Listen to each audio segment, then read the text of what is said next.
Dan untuk mengetahui informasi terkait kasus ini lebih dalam, kita terhubung dengan Kanit PPA Polres Oku Timur, Aibda Wiono. Selamat sore, Pak Wiono.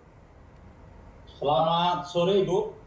Baik, Pak Wiono, untuk lebih jelasnya seperti apa awal mula terungkapnya kasus persetubuhan anak kandung ini? Baik, Ibu. Di sini saya akan menjelaskan bermula pada hari Rabu tanggal 9 Agustus 2003, Ibu korban, Saudari S, menghubungi korban, Saudari A, yang sedang bekerja di rumah makan Desa Sukaraja, Kecamatan Buai Madang, Kabupaten Oku Timur, dengan menanyakan mengapa korban tidak berani pulang. Kemudian korban Saudari YA menjawab bahwa dirinya sering disetubuhi oleh pelaku. Pelaku yakni ayah kandung korban itu sendiri. Dan setelah saudari korban, Saudari YA, berhubungan dengan ibu kandungnya, mereka bertemu di Desa Sukaraja, kemudian langsung mendatangi Mapolres Oku Timur guna untuk melaporkan aksi bejat yang dilakukan orang tua daripada korban itu sendiri, Ibu. Baik, jadi ibu korban yang melapor ke polisi ya, Pak.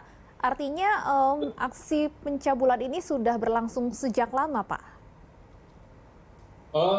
Untuk aksi yang dilakukan oleh orang tua korban itu, pelaku melakukan aksi bejatnya sejak korban duduk di bangku kelas 4 SD hingga terakhir tanggal 18 Juni diulangi 2023, dan korban saat ini sedang duduk di kelas 3 SMP, Bu. Dari kelas 4 SD sampai sekarang korban sudah duduk di bangku SMP ya, Pak. Dari pengakuan tersangka, apa kemudian yang menyebabkan ia tega menyetubuhi anak kandungnya sendiri?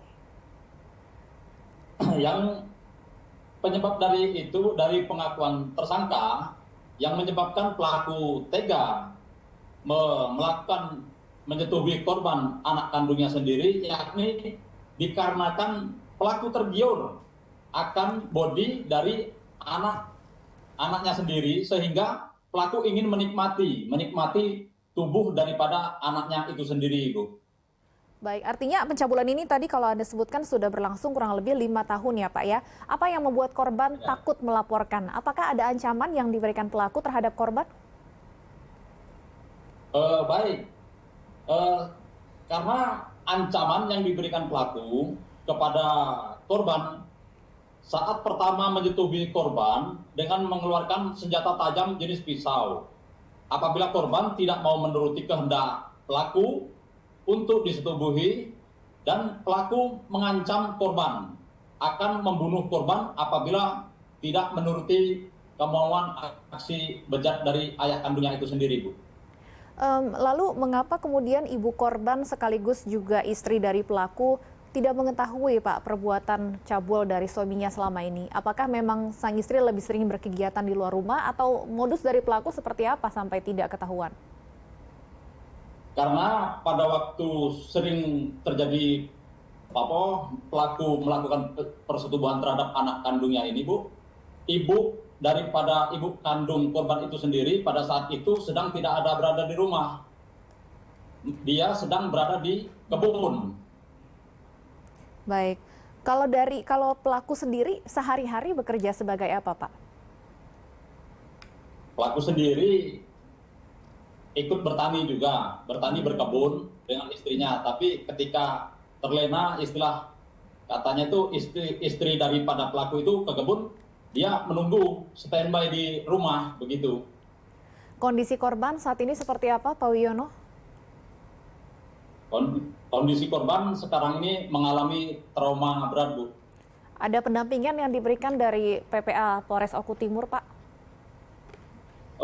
Dari Dinas PPA Kabupaten Oku Timur dan dari Dinas Sosial Kabupaten Oku Timur, dan kemudian didampingi kembali dari Kemensos RI, Bu.